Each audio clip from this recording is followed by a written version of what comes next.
नमस्कार दोस्तों, हमें पता चल गया आउटस्टैंडिंग कंपनीज क्या होती हैं, उन्हें कैसे ढूंढते हैं, कब खरीदना है, कब बेचना है और डिविडेंड रिटर्न पे कितना ध्यान देना है।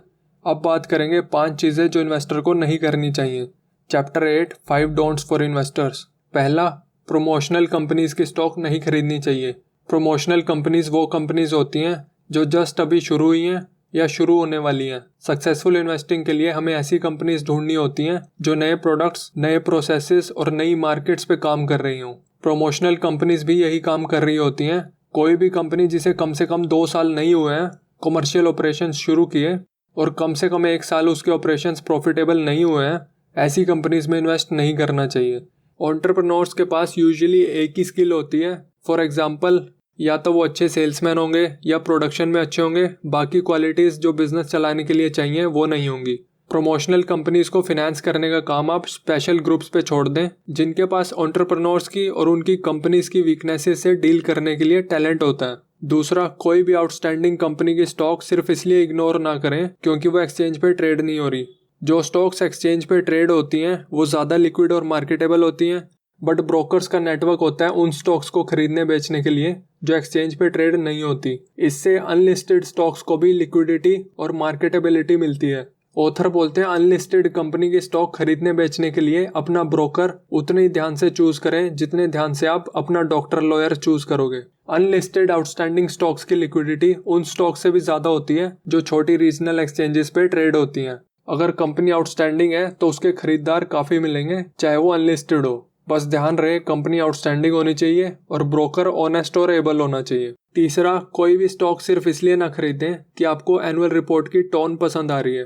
काफ़ी इन्वेस्टर्स एनुअल रिपोर्ट के वर्ड्स और कमेंट्री से इंप्रेस होकर स्टॉक खरीद लेते हैं।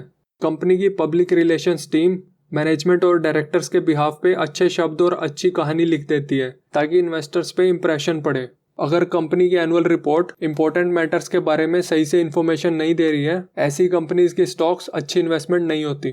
चौथा, ये मत एज्यूम करो कि अगर स्टॉक हाई पी मल्टीपल पे ट्रेड हो रही है तो ओवर प्राइस्ड है या फ्यूचर अर्निंग्स ऑलरेडी डिस्काउंटेड है। ये बहुत बड़ी गलती साबित हो सकती है।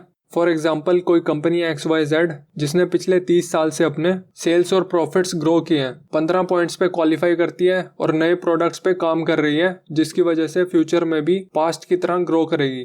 मैनेजमेंट एक्सपेक्ट कर रही है अगले 5 साल में अर्निंग्स डबल हो जाएंगी। स्टॉक की पी रेशो 20 to 30 टाइम्स है जो कि डाउ जोन्स इंडस्ट्रियल एवरेज की पी रेशो से दुगनी है। जो इन्वेस्टर्स बोलेंगे स्टॉक ओवर प्राइस्ड है वो एज्यूम कर रहे हैं 5 साल बाद स्टॉक की पी रेशो आधी हो जाएगी। जब पिछले 30 साल से स्टॉक की P ratio Dow Jones industrial average से दुगनी है तो फ्यूचर में क्यों नहीं रहेगी जब अर्निंग्स अगले 5 साल में डबल होने वाली है। अगर नए प्रोडक्ट्स पे काम नहीं हो रहा और एग्जिस्टिंग प्रोडक्ट्स का पोटेंशियल खत्म होने वाला है तब अलग बात है, तब हो सकता है स्टॉक की पी रेशो गिर जाए। लेकिन जब हमें पता है कंपनी नए प्रोडक्ट्स डेवलप कर रही है और इंडस्ट्री भी ग्रो कर रही है तो पी मल्टीपल जितना आ जाए, जितना पास से है उतना तो रहेगा ही। इसलिए कुछ स्टॉक्स जो पहली नज़र में महंगी लग रही हों एनालिसिस करने पे बार्गेन लगती हैं। पांचवा, चवन्नी अठन्नी के पीछे रोना नहीं चाहिए। ऑथर एक एक्चुअल स्टोरी बताते हैं। एक बहुत ही एबल इन्वेस्टर 100 शेयर्स खरीदना चाहता था न्यूयॉर्क स्टॉक एक्सचेंज पे लिस्टेड कंपनी के। स्टॉक प्राइस था $35.50। उसने बाय ऑर्डर डाला $35 पे, $50 बचाने की सोच रहा था। आज 25 साल बाद स्टॉक $500 पे ट्रेड हो रही है।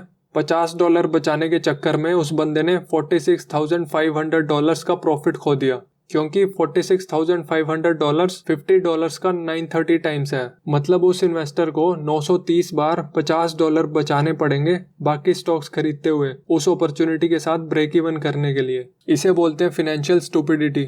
ऑथर बोलते हैं छोटे इन्वेस्टर के लिए रूल सिंपल है, अगर स्टॉक सही कंपनी की है और खरीदने का टाइम आ गया है तो मार्केट प्राइस पे ही खरीद लो। चवन्नी अठन्नी बचाने के चक्कर में आप लॉन्ग टर्म में सैकड़ों % प्रॉफिट खो सकते हो, और अगर स्टॉक लॉन्ग टर्म में इतना प्रॉफिट नहीं दे सकती तो इन्वेस्ट ही क्यों कर रहे हो। बड़े इन्वेस्टर के लिए जिसे हजारों शेयर खरीदने हैं रूल इतना सिंपल नहीं है।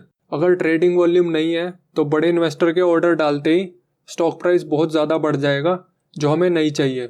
इससे 2 इफेक्ट होंगे। एक तो जो लोग खरीदने की सोच रहे थे वो खरीदने लग जाएंगे स्टॉक को ऊपर जाता देख। दूसरा, जो लोग बेचने की सोच रहे थे वो भी रुक जाएंगे स्टॉक को ऊपर जाता देख। इन दोनों रीजंस की वजह से शेयर्स को मार्केट प्राइस पे खरीदना और मुश्किल हो जाएगा। बड़े इन्वेस्टर को ब्रोकर या डीलर के पास जाना चाहिए और तरीके से खरीदना चाहिए ताकि उसके खरीदने से स्टॉक प्राइस ज़्यादा ना बढ़े। ब्रोकर इसी तरह का काम करते हैं। अगर आपके पास ब्रोकर नहीं है तो हायर करो किसी ऑनेस्ट और स्किल्ड बंदे को जाके।